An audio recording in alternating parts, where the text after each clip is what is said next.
roughly 4 sheets, just some framing, 2 advantages, and under real.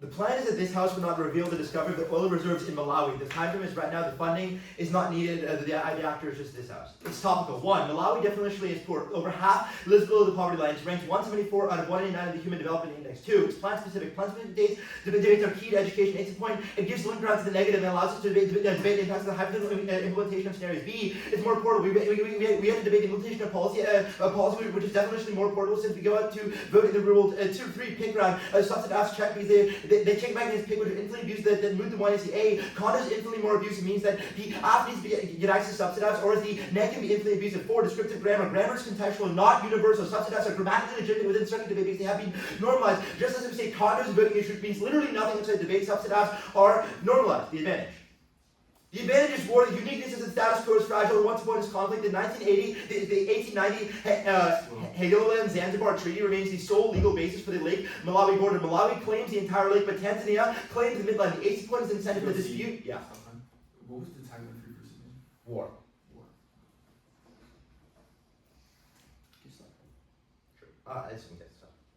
Should be fine. The 18th point is incentive. The dispute is only dormant right now because the lake lacks any sort of extractable strategic assets. The 2nd point is militarism. Tanzania's defense budget dwarfs Malawi's. It's about $800 million compared to $60 million. Tanzania recently acquired Chinese-made Type U-56 corvettes, which are capable of complete dominance, and Malawi has 0 air defense. The 18th point is precedent. Tanzania is known for being belligerent. They invaded and killed Uganda and Comoros over the last 20 years and continue to be aggressive. They are buying ports right now in Malawi's backyard, but they are remaining dormant because there's not really a amount of strategic assets that exist within Malawi for them to justify huge expansion. Links. The first link here is first strike. Also the topic is a little weird, and like the app is the status quo where we don't say anything. So like the links are just like the scenario when you do tell. It's just the negative. Okay. The first link is first strike. In disputed territories, the first state to militarize often wins the entire. It would effectively just force the discovery would force Tanzania's hand. It would give a lot of game theory proves. The 8th point is you can look at the Guyana versus Venezuela example. Venezuela ignored the dispute in the I think it's called the Essequibo for about 50 years. Then immediately after Guyana discovered oil reserves, immediately Venezuela invaded in about 3 days. The visa point is that the negative might say the UN can solve. The problem is the UN can't solve. You can look to many precedents, but you can look to the Sudan precedent. In about 72 hours, a country with about $800 million, $60 million defense industry can completely dwarf the smaller countries. It means the UN literally has no time and can completely get dwarfed. And also, the UN literally cannot do anything with proofs that it is useless. 2, terrorism. Tanzania ramps up funding instability, which A, keeps tensions high because Tanzania already is encroaching. You can look to the Mwaba Bayport, which is already like they're starting to encroach upon Malawi, but also tells you that like they're only trying to get access to places that have critical resources. Look to the fact that they're building coal mines and they're building mines in places along the border where there's actively amounts of resources, but there's no resources right now inside the lake or inside of the areas of inside the mainland of Malawi, which justifies no expansion inside. 3, government. The ruling party of Malawi forces a religious smear campaign against them. We see this escalates the impact. What is war? Direct conflict escalates to effectively bad invasion, 8th point is displacement. Total state failure and results in mass displacement of 21 million plus people. The B point is terrorism. The biggest oil reserves attracts ISIS. We say it displaces millions of people because it leads to fill-ins, which leads to negative value of life. The second advantage.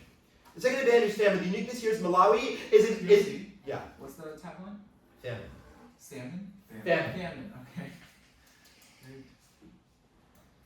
The uniqueness is that Malawi is a Malthusian economy. The 8th point is the World Bank finds that 80% of Malawi's labor force works in rain-fed agriculture. It is the world's most agricultural dependent economy. B point is the FAO in 2026 found that Lake Malawi provides 70% of the country's animal protein via the kill shit fish fishery. There's no alternatives that exist for Malawi. 2, ecology. 8th point is the lake is uniquely susceptible to damage because of a lack of outflow. It takes about 700 plus years for all the water flow to cycle out, for the water to cycle out. The lake store the uniqueness story is clear because Malawi is such a tiny country that and if any of the resources have been found, they have to legitimately be found in the lake or like past the lake, which means which means that like Tanzania would have to cross the lake or invade the lake, which triggers the link scenario anyway. The links: one is Dutchess. The eighth point is oil discovery triggers Dutchess. But it expects, what does this say? Voluntary. Oh, speculative investors speculative investors flood Malawi's currency, which makes the currency functionally non-expensive. B, this decks Malawi's. Yeah. Doesn't the Dutchies actually make Malawi's personal currency more valuable? No, it doesn't, because what makes it so valuable for philanthropy? Finish the link. Okay, the link story explains it. Okay, anyways, the B point is it decks Malawi's tobacco and Timor by 90% of oil of exports and makes them too expensive for global markets, which is at least a massive trouble. So it explains their PY. Two, neocolonialism. The point is the US and EU countries flood Malawi looking to extract oil because they look to oil everywhere. Literally look to every conflict motivated status quo in the last 100 years. The eighth point is the loss of economic autonomy and fill in by a brutal extractive oil, which is literally the US regime is entirely built on. The first point is deep water ecology. The eighth point is like a single oil leak, which is probably given profit and it kills fish populations, which is terribly key. The impacts: one is mass famine. The eighth point is massive fish death, leads to collapse of the entire ecosystem, which leads to 15 million people who depend on fish as a primary source of protein. Two is economic starvation. The eighth point is the government will lose all ability to import again, which means the solvency is studied. Any solvency under extracting or any sort of economic incentive is stunted. Three point is labor conditions. Eighth point is horrific. It targets drilling the most vulnerable, at least a million who are forced to work in mines, which leads to more negative quality of life and also bad effects. Then beer. What do you about the rapid hedonistic active tolerance? The eighth point is extinction and negative out of life category like weight speed. It is the most painful impact. The point is rejecting more responses to the PMC argument. Block them. Create infinite times two. The one disengagement case, which is terrible for debate. Three, layer out procedural arguments first. The eighth point is time. We only have the MG to answer the entirety of Ellis theory in case, but A have an entire 12-minute block, which means that time two is against the affirmative. B, Ferris paradox. You must jurisdiction results. Yeah. Oh, what are you saying right now? I'm just making arguments as to why you should evaluate our theoretical concerns first before your theoretical concerns. If you decide to bring up one. Okay, cool. The B one is the fairness paradox. You judge result for fairness values versus any argument must be fairly valid, which proves that the after procedurals must come first. 4, presumption and permissibility both flip affirming. The eighth point is reciprocity. The negative gets a 2-to-1 advantage on the theoretical layer by an exclusive action topicality. So granting its permissibility resolves to get a 2-to-1 case advantage. 5, debate favors negative. The eighth point is structure, which frames every argument in the round. 1 is round vision. The PMC speaks to the doctrine that LSE can adapt to the PMC on multiple layers of the flow. 2 is time skew. Once again, the LSE just has massive time skew in the block. 3, ground skew. Negative ground is the entirety of the after's unpredictable counterplans, picks, critiques, nibs, tricks, a priori, we have no theoretical recourse. 4, contradictions and negatively contradictory arguments with contra, which means it's impossible to debate. The implications: 1, you error out from every argument. 2, presumption flips out. And 3, impact turn all negative previous options, including fairness, accessibility, and education.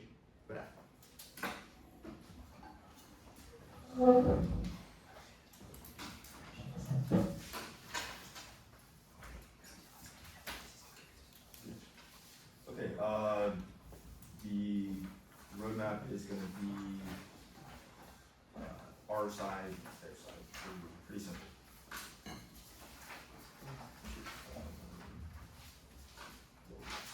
Okay. Oh wait, can you give me a second? Danny. Yeah, just whenever. Do you want to give her a chance? Perfect. Thank you.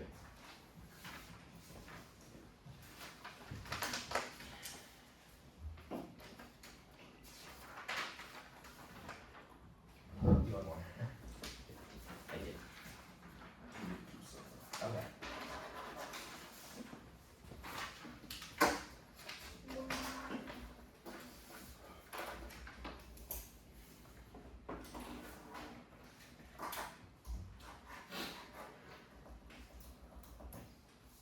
Okay. Okay.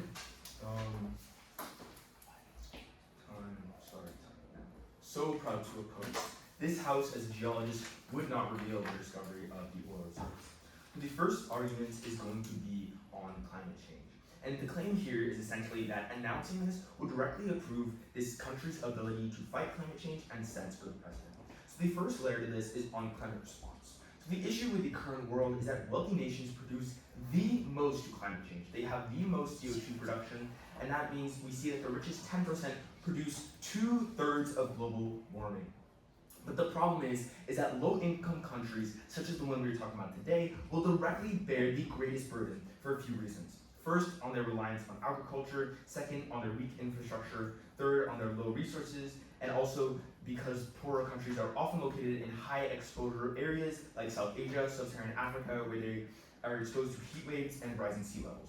And so the impact is that we see right now 120 million people in Africa are going to move into poverty in the next 4 years, and 600 million are going to suffer from malnutrition. We're also going to see a much widening of the economic gap, which is going to be get even worse, and that's why we also see, because of climate change, 8 times more natural disasters. And so in these poorer countries, especially because of where they're located. And so what's the link? We tell you that oil, simply put, is going to give you a lot of money. These nations will extract, refine, and consume or export to boost their economy, to build infrastructure. And so what this means is that because the government is seeing all these natural disasters, what they're going to do is they're going to be able to build climate response infrastructure and be able to respond to the poverty crisis. This could look like either just like employing people to be able to extract the oil, or just building basic infrastructure like roads, like safe houses for heat waves, right?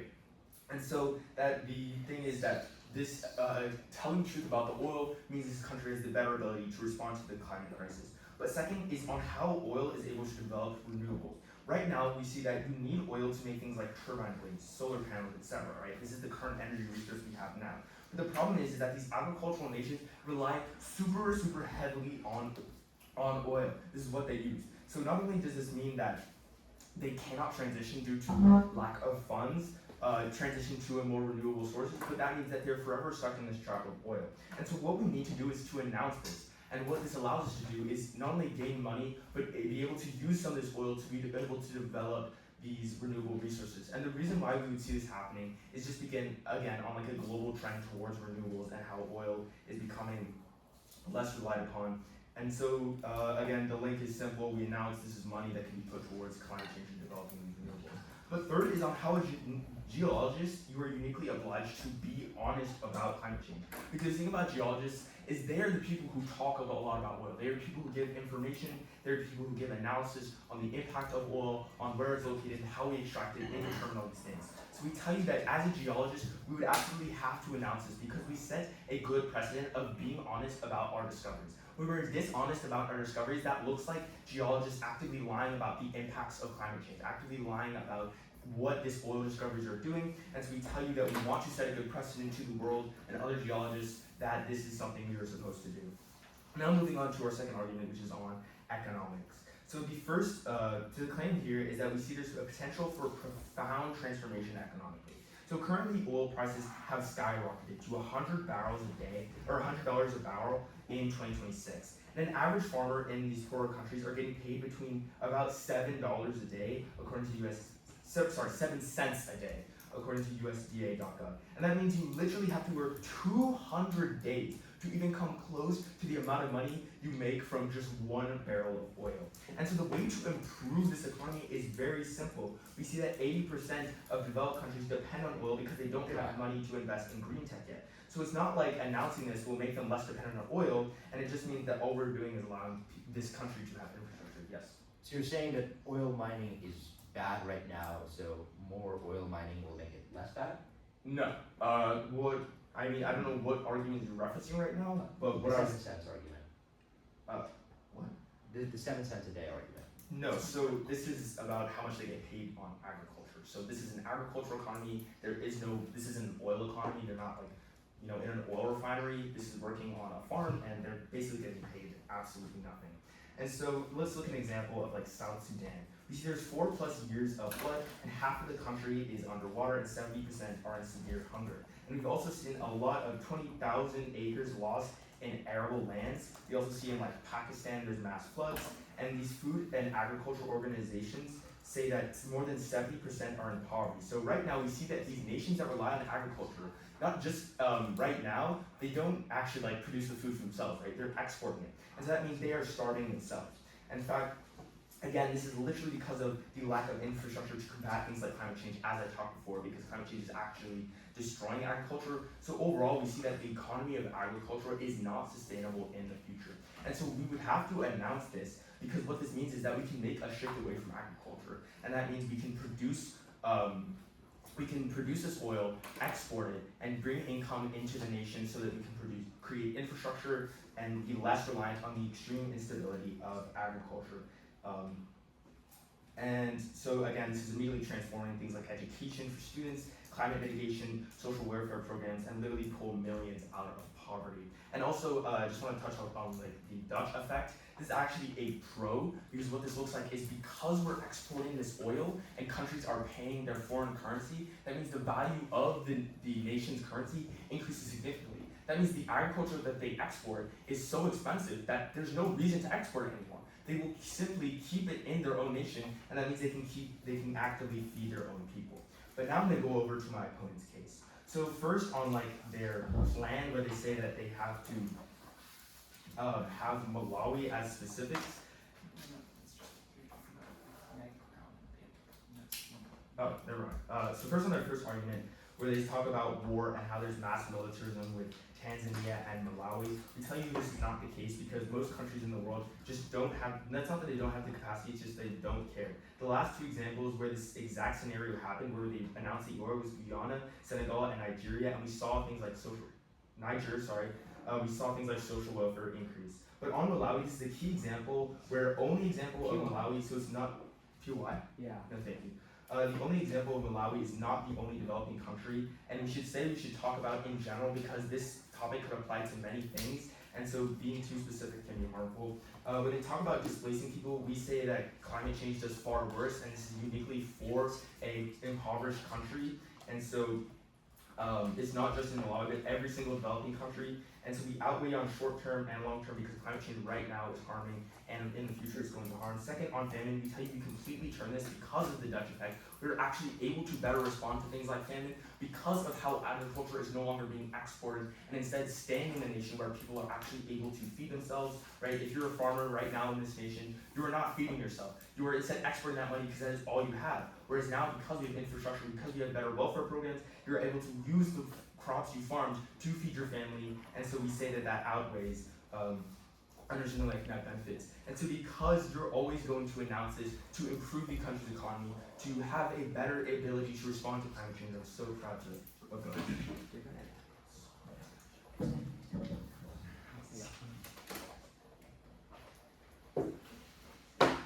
It'll be off next.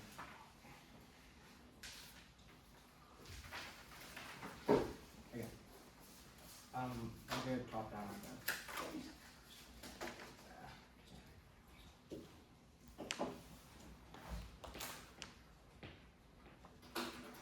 There's one response to the validity of the affirmative, that we should quote unquote in general defend this principle as opposed to defending a specific country. But they've conceded 4 reasons out of the 1AC why it's key to defend specific countries. Extend how it's plan specific and gives this linked ground, it's more portable, how it checks back against PICs, and it's grammatically a voting issue. All of these are clean dropped. Education is a pre-fiat impact that automatically outweighs any post-fiat impact because it's the only portable thing from debate and the only thing that you as an educator judge are going to have an impact on, which means the validity of the 1AC is essentially conceded. Good, the first advantage. Their sole response on the advantage on war is that most countries don't care. They give generic examples of Guyana with literally no warrant, except that it quote-unquote improved like social welfare. What are you talking about? Give a warrant, or at least respond to the specific situation of Malawi. We are saying there's an ethnic divide and there's conflict going on in Malawi over Lake Malawi. This is a specific argument that can't be responded to with generics. Most countries don't care about it. Sure, most countries don't care about it, but Tanzania does. They've dropped all the uniqueness about how there are currently attacks going on in the status quo, which means you can robustly extend the entire uniqueness story about how there's currently a conflict, and it's only being held dormant by the fact that there are no incentives for Tanzania to militarize more and attack more. The imposition of oil, the discovery of oil and the announcing of the discovery of the oil would trigger the entire war scenario. Extend the links. First here on first strikes, the discovery is going to lead Tanzania to invade and how the UN can't solve and how this leads to increases in terrorism. Now, extend the impacts. They're not responded to whatsoever. War straight turns all negative arguments because displacement directly leads to multiple to millions and millions of deaths, but also means that people can't work on their own farms, so they're never going to be able to, transition to agriculture. It also means even if somehow you're believing that oil is good, we'll get to that on the flow by the way, but if oil mining is good, you can't go ahead and oil mine, which means war is going to turn everything because it denigrates people and places them into positions of poverty where they have no ability to do anything except sit around and wait for conflict to reach their hometowns where they will die or at least be pushed into more poverty. It's the number one voting issue. There's literally no weighing from the negative. Now, go to the second advantage. Their response here is that you're quote-unquote not feeding yourself in the status quo, or that the people of Malawi aren't feeding yourself, and that the negative case is going to solve for this because people are now going to be, as a result of the Dutch disease, they won't be able to export their food to other countries, and rather they're going to have to feed themselves. A few responses to this. First, we think that money is more important than food. Why? Malawi's agriculture economy is doing very well right now. People have plenty of food, and famine is not the problem in the status quo because farmers are creating surpluses. They're selling off their surpluses so they can have some amount of economic gain which they can use for their own benefit while keeping enough food to feed themselves. The uniqueness doesn't back up their argument, but also this means that in their world where you transition, when agricultural people are going to keep all their food for themselves, it's the exact same because everyone still has enough food. The only difference is that you're no longer going to be exporting food outside, and you're no longer going to be collecting profits on your food, which means the Dutch disease is offense and leads to people not having any money. We think this is terrible in Africa overall. Regardless, they've just contested one link, they've conceded two others. Oh yeah. But not having money in Africa is probably bad overall because it means you're never going to have social mobility insofar as you can't, drive yourself to the cities to get a job and improve your overall standing. We think that people overall have a fairly bad life where they're living right now, and we think social mobility is the only chance they have to improve that. So Dutch disease is actually offense. Then you can probably turn their argument here based on their own response. They say that there's going to be an oil economy post the negative, i.e. when you announce it, people are going to start working in oil, which is quote-unquote better. But if people are starting to work in oil, that probably decks the agriculture industry, which means they're literally turning their own response in. TOI. Yeah. Do you think the country would need to consume as much of it as it would export or produce? This is exactly our argument. Right now, they have surplus food, so they're exporting some of their food and keeping the rest of it. So famine only happens in the world of negative under a war scenario or the other links. But also, you can extend the other links. Neocolonialism here is probably a huge voter. The US is going to come in, which means there isn't going to be autonomous control for people to work and make their money. They're not actually going to make money because the US's practices in the area are terrible and they're not being checked against the UN because it's a toothless tiger and they're on the Security Council and control every single decision it makes, which means the US can be terrible towards the people in Africa and there's literally no recourse against this, which means the neocolonialism scenario is true. This is a huge impact. Not only do we still get access to our famine links in a moment, not only do we still get access to our famine impacts, which lead to literally the conceded death of millions and millions of people, but also we still are going to gain access to the scenario. The US comes in, decks the economy, controls everything, which means they're never going to have any autonomy to feed themselves. They're going to be subject to the United States and neocolonialism. We also think this is an act of structural violence. Structural violence is invisible to the state, and it's the only irreversible impacting around because, again, it's denigrating people of immutable characteristics, and they literally have no recourse against this. They're just, they're not going to receive any help from the state because the state does not view or care about structural violence because it's a tool to help itself. Yeah, how is the US going to just have complete access over the oil? MNCs, there's a variety of scenarios. Anyways, once you can see this, you can just think MNCs, the US has done this in the past, you come in and you literally place your own, autonomous oil reserves, it's all throughout Africa. Okay, on to the negative. Oh yeah, extend the underview hedonistic act of utilitarianism, reject truancy, responses to 1AC arguments, which includes this neocolonialism scenario. And presumption flows out. On the neg. Their first advantage is on climate change. Their argument is that oil is going to give the economy money, which is going to lead to more roads and the creation of renewables. A few responses. First, the government is corrupt, which means even if you don't buy our neocolonialism scenario, the government is never going to spend money on renewables. They have no incentive to do so because oil is always a more efficient source of money, which means the government's probably going to spend it on fueling its own corrupt regime. Second of all, neocolonialism straight turns the argument because the US has no incentive for renewable energy. The pulling out of the US from the Paris Climate Agreement proves that the US does not have climate at its first priority, which means neocol straight turns the advantage. Then they say that renewables. Yeah. Isn't that uniquely with the current president? Did you ever read an argument that the president changes? I don't think so. Anyways, yeah, which means the renewable scenario never triggers. But also, renewables aren't going to solve everything insofar as they're literally increasing oil alongside renewables, which offsets any climate solvency. Then they talk about geologists have a personal obligation, but they've conceded hedonistic act utilitarianism. We're saying the basis for morality is utilitarianism, which means any quote-unquote moral obligation of the geologist to do X, Y, Z doesn't make any sense because util is conceded of the 1AC, and it's the only basis of morality because plain and pleasure are binding features of morality, and there's no argument on why my quote-unquote role as a role as a geologist somehow outweighs the death of millions of people. If anything, the autonomy these people lose via their death straight outweighs this.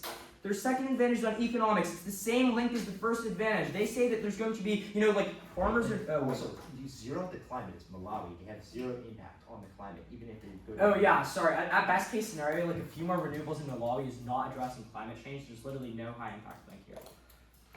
Their second advantage is predicated on the idea that an oil economy is good, that right now farmers are getting paid nothing, and that somehow, as a result of transitioning to an oil economy, this is going to solve all the problems, which also links out to climate change, which is the same argument as contention 1. A few responses. 1, extend your own uniqueness. You literally say that oil barrel costs are terrible right now. You read a uniqueness point saying that farmers or people have to work hundreds of days in order to get any money from oil, which probably proves that even in the best case scenario in which you have a benevolent government employing people in fair ways, you're never going to actually get any money for your things. But second of all, the economy right now is fine. People are self-serving. We're not saying it's good.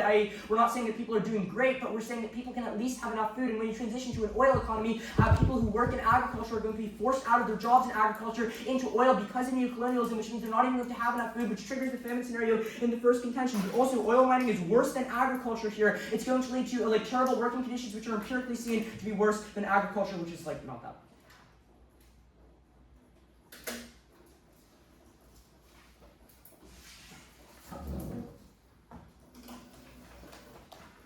Alright, I'm just gonna go on their top of case, and then go down prof case, and then top case.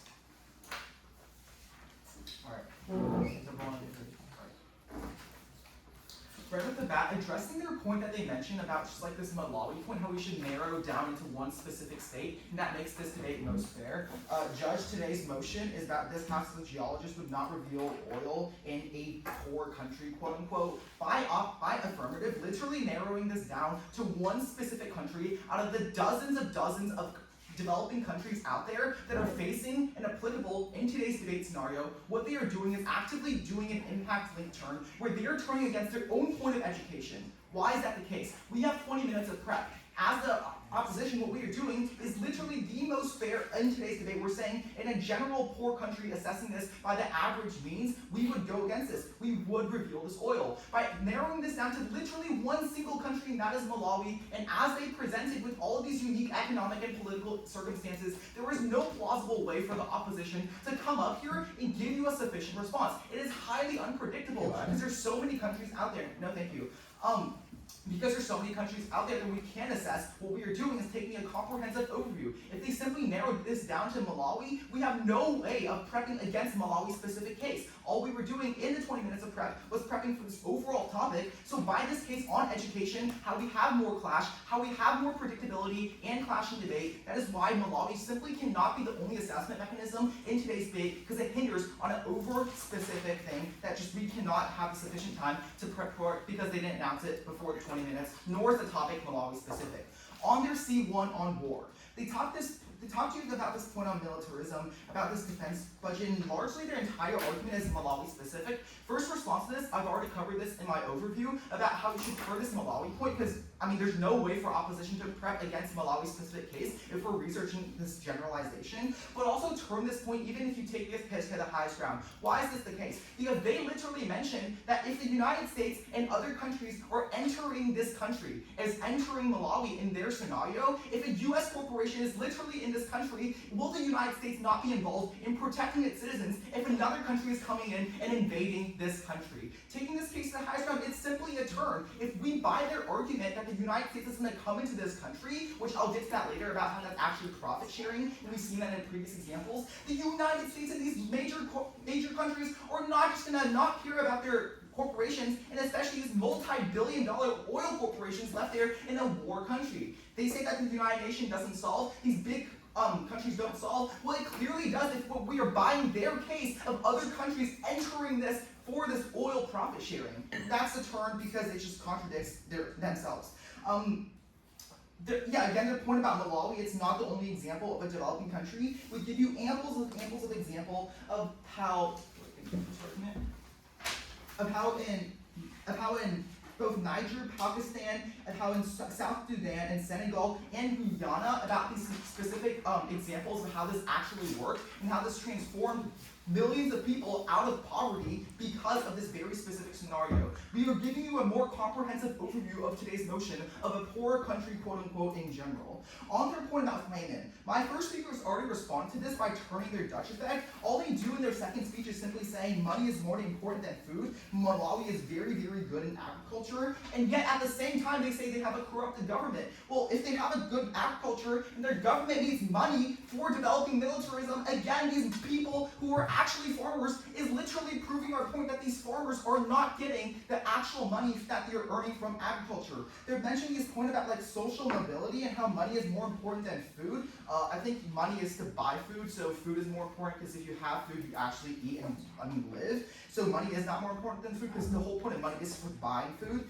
They mentioned this point about like structural violence because these companies are gonna come into this country and have corporations, neocolonialism, that's their impact. Well, it's a double blind. First of all, if these countries do come into this corporation, that means that these major countries who have their oil companies in this country will not just disregard this country when a war breaks out in their highest impact. But two, we see in historical examples that is why is it the case that these corporations are coming in? It's because these developing countries don't yet have the infrastructure. They can't do anything with this oil mine. What we see in historical examples is profit-sharing motive. Because why? This developing country literally needs to agree, a big unless there's Trump just invading a country, these major countries cannot just have the legal mechanism to go in a country, place their corporation there, and start drilling oil. This developing country actually needs to agree to this first and go through a legal process if you are a normal president, which the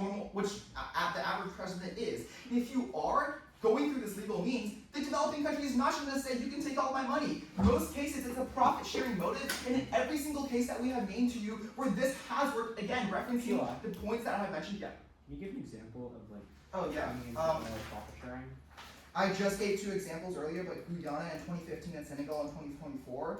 After this profit sharing, we lifted millions out of poverty through social welfare programs. We gave education to students. We helped climate mitigation. Those are two examples that I extend out of the C1 that my first speaker gave you. So first of all, it's a profit-sharing motive. The net gain for this developing country is always positive, as per those two examples say. Now moving on to opposition case, on the C1 of climate change. They simply respond to this by saying we're going to fuel corrupted regimes. Again, first of all, I've addressed in Malawi how this isn't necessarily the case. But two, if it's a corrupted regime right now, then all we are doing is giving people the opportunity to actually earn more money to then buy food for their own living. If the corrupt regime is taking all this money right now that is being earned in the agriculture field for their own militarism gain. On our second point about climate development, they say that the United States, our current president, we're opting out of the Paris Agreement. My first speaker responded to this by saying, is Trump the average president? They responded, we didn't extend an argument. I don't think we need an argument, it's just logical, referencing all of history. I mean, just in general, you don't see a normal president exiting out of the Paris Agreement twice in a row. You don't see a president declining literal science that is being proven by dozens and dozens of scientists. We are changing this in 4 years. They mentioned this point about like good, in response to our good precedent points about these oil companies, they say that this whole point of basis of morality is utilitarianism and that we don't have a high impact link. Well, why is utilitarianism not preferred in this case? Because utilitarianism is literally saying if 51% of the population votes on something, then 49% of the population should die, and that is the point of utilitarianism. Why is morality, in this case, better? Extending laws, extending law. All these people say that because we have a corrupt regime, even in their example of Malawi, if 51% of the corrupt regime says these farmers should die, they are going to go, if these 51% of the population says it's better for 51% of the population to do X and 49% of the population to suffer, that is literally going to be passed. So especially in their case of Malawi, utilitarianism is not the absolute weighing mechanism. On the last point about economics, they say like their economics right now is fine, you at least have enough food, you have people forced into these oil jobs. How does economics work? You don't just get forced into a job. You voluntarily transform from being a farmer to an oil, I don't know, like to working for the oil company. If you see it's giving you more more money. It's not like we're forcing these people to work in oil mines. No, these people choose to do so. Why? Because they are earning more money, and under a corrupt regime, even taking their case to the highest ground of Malawi, we sell outweigh. But please find my overview on how Malawi simply disregards education and clash in today's round. Thank you.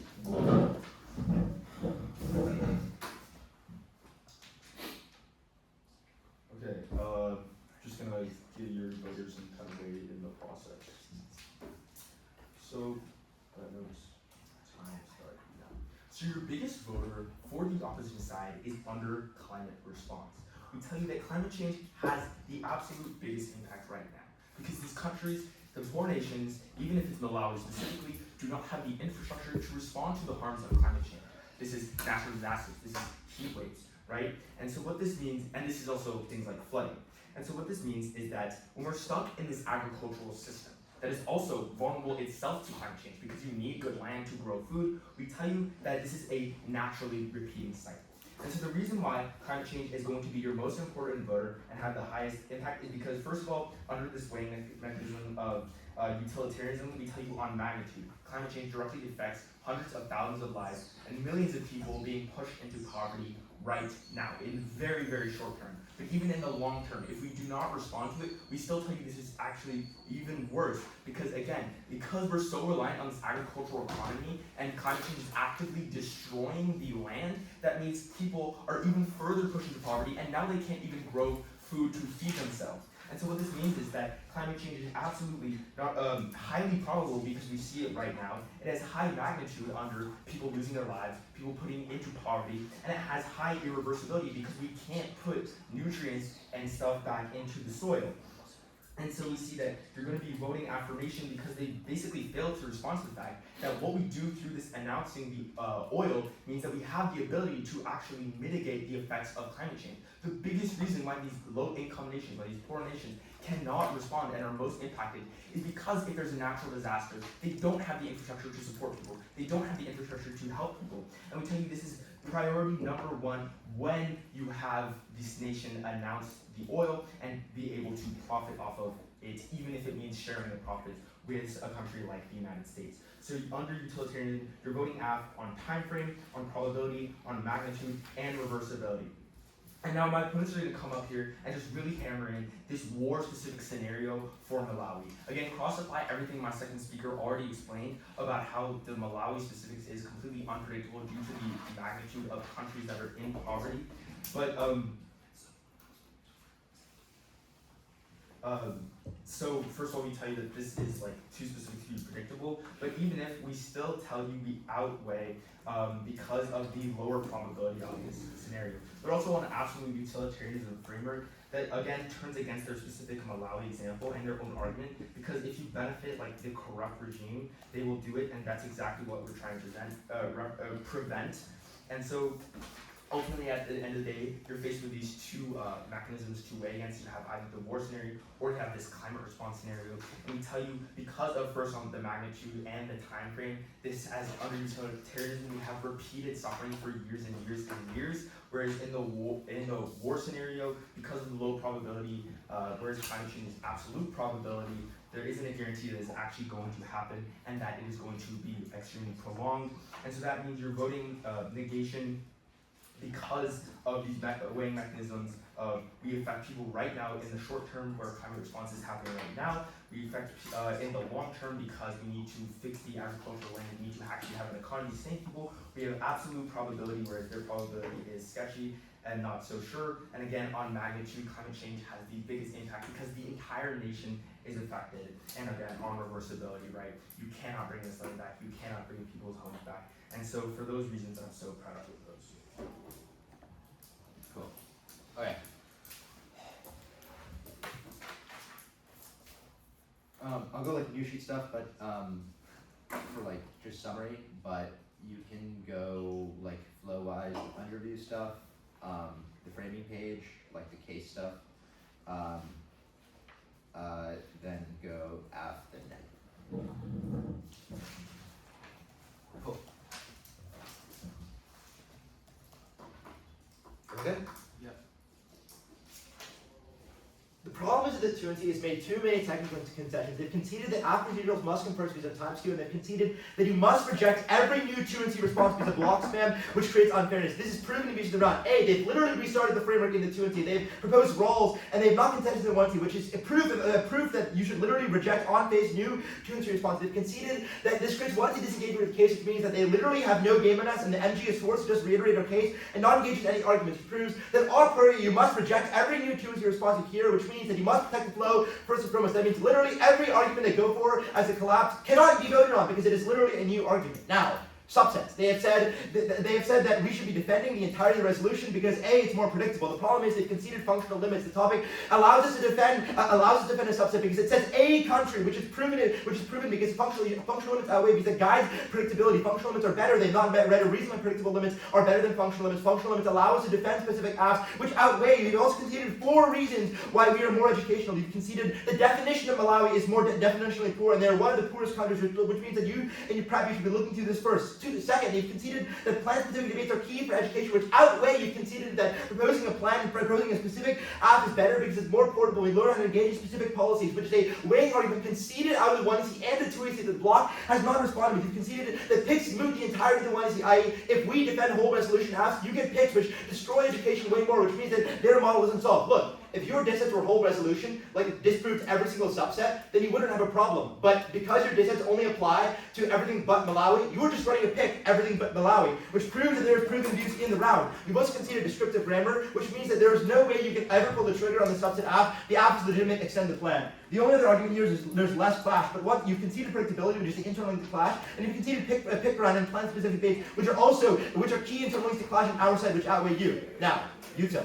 You've conceded that util fundamentally outweighs the negative, the LOR is weighing on util, and then the 2T says that util is bad because something, and then they go for like rolls and like lock or something. Util, you should categorically extend. They've conceded this out of the 1T, which means that the 2C restart is new, which means you should kick it, but also they conceded all justifications for util, or like, they didn't even read, I guess like I can give new justification here because they challenged it. Util is fundamentally based on moral naturalism, i.e. everything can be synthesized via pain and pleasure. All motivations and actions are guided by pain and pleasure and are the basis of morality. Morality and util are not two separate things, but rather util describes and prescribes what morality is and what actions we should take. This is just a conceded argument, which means you should weigh under util. Now, the collapse is war. They have conceded too many arguments here. First, the only argument here is that neocol protects protects Malawi. This is nonsense. They've conceded a time frame argument, which means it's games. U.S. MNC takeover A does not protect because it's not the U.S. It's MNCs that come in on behalf of a corporation going to extract oil, which means they have no military to protect Tanzania, which is a conceded argument. But also, you've conceded 3 link scenarios which prove its game. First, you've conceded first strike in disputed territories. The first state to militarize. It wins. You've conceded precedent that Tanzania is belligerent and has invaded countries in the past, fast and rapidly, within 72 hours, which means it'll be out there in time frame because the link story is quite clear. You've conceded the government, and you've conceded terrorism, which means that Tanzania can likely fund instability and gain its... Yeah, to be clear, Tanzania comes in first, and then neocol. Yeah, to be clear, Tanzania comes in first, and neocol is a process, the structure. It's not an immediate event. Oh, that happens immediately. It is an MNC fills over, like you sign contracts with the government and then come over and take over. It is not an immediate thing. Tanzania takeover happens within 72 hours, which is a conceded time frame argument. They've conceded the impact is war, which outweighs. War has conceded the straight term every negative impact. You've conceded that war leads to 20 million people dying and the displacement of 21 plus million people and increased terrorism, the ISIS is attractive, which leads to massive instability, which turns every single one of the negative impacts. I don't even need to beat the disads in order to win because you've conceded that war outweighs. Now, the response they're going to go for is like neocol. You can possibly cross, but you conceded that neocol is terrible on the advantage too. At least like there's no value life. You conceded deep water ecology and neocolonialism, i.e. force people to work their jobs. Your only response is people choose to work in oil, but this is not the case. MNCs literally force you to work for terrible conditions every single day because there's literally no other job. There's manufacturers quote draft for jobs that you must fill in and take over, so it is not a choice. Now, minimization of the net. They go for climate, which is a mistake. You've conceded the total zeroed out on the climate decide, which proves that Malawi cannot solve climate change because they literally do not have any impact or say over the environment. Which means the climate impact literally is voting on nothing. But you conceded all turns to climate through war, and you've also conceded the turns to your other second decide on economy because war controls the internal link. They've conceded oil offsets renewables because. Oh yeah, you consider oil offsets your renewables, which means that you make the country worse under like oil. Anyways. It doesn't matter. You've conceded that war outweighs, and you've conceded all the link scenario, you've conceded the tide rip argument, and you've conceded the famine scenario. So either you're famine or you're war and you kill 20 million people. We'll go outside and get this.